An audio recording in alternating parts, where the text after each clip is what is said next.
స్థానిక సంస్థల ఎమ్మెల్సీ ఎన్నికల్లో పోటీకి విశాఖ జిల్లాలో జగన్మోహన్ రెడ్డికి నాయకుడే దొరకలేదా అంటూ జనసేన రూరల్ జిల్లా అధ్యక్షుడు పెందుర్తి ఎమ్మెల్యే పంచకర్ల రమేష్ బాబు ఎద్దేవా చేశారు. విజ్ఞత కలిగిన నాయకుడు అనుకుంటే బొత్స పోటీ చేయాలో వద్దో ఆయన నిర్ణయించుకోవాలని సలహా ఇచ్చారు. విశాఖలో పంచకర్ల మీడియాతో మాట్లాడుతూ ఇదే బొత్స సత్యనారాయణ పలుమార్లు లోకల్ నాన్ లోకల్ ఫీలింగ్ తీసుకువచ్చిన సందర్భాన్ని గుర్తు చేసుకోవాలన్నారు. రాజకీయాల్లో బలమైన అభ్యర్థి అంటూ ఎవరూ ఉండరని, వారి బలాన్ని ప్రజలే ఎన్నికలప్పుడు నిర్ధారిస్తారన్నారు. బలమైన అభ్యర్థి అయితే బొత్స సత్యనారాయణ ఇటీవల ఎన్నికల్లో ఎందుకు ఓడిపోతారని కూడా వ్యాఖ్యానించారు. ఇది వారి పార్టీ కూడా ఆలోచించుకోవలసిన విషయం అన్నారు. పార్టీలకు అతీతంగా అభివృద్ధిని కోరుకునేవారు కూటమి బలపరిచిన అభ్యర్థికి ఓటు వేస్తారని తాను నమ్ముతున్నట్లు తెలిపారు. అనకాపల్లి ఎంపీ సీఎం రమేష్ ఆధ్వర్యంలో Narsipatnam MLA AP speaker Ayyanna పాత్రుడితో సహా ఎమ్మెల్యేలు అందరం సమావేశమై కూటమి అభ్యర్థిని ఎంపిక చేస్తామని తెలిపారు.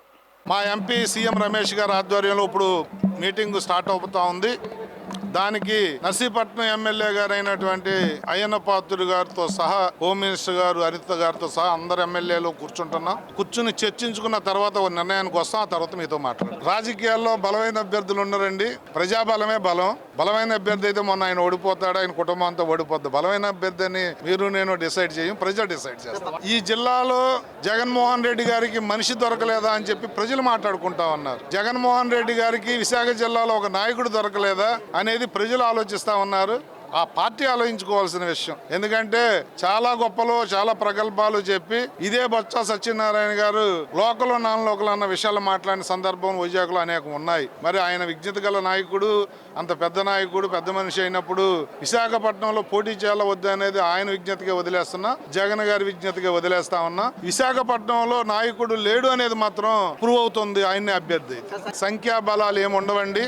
ఎవరైతే మొన్న పార్టీలకు అతీతంగా ప్రజలు ఓట్లు వేశారు కాబట్టి మాకు ఈ మెజార్టీలు ఈ జిల్లాలోనే రాష్ట్రంలో ఫస్ట్ 5 ప్లేసుల్లో 3 ప్లేసులు అత్యధిక మెజార్టీ ఈ జిల్లాల్లోనే వచ్చాయి. అంటే పార్టీలకు అతీతంగా ఓట్లు వేశారు. రేపు కూడా అదే జరగబోద్ది. పార్టీలకు అతీతంగా అభివృద్ధిని కోరుకునే ప్రతి ఒక్క వ్యక్తి కూడా మా కూటమి ఓటేస్తారని మేము నమ్ముతా ఉన్నాం.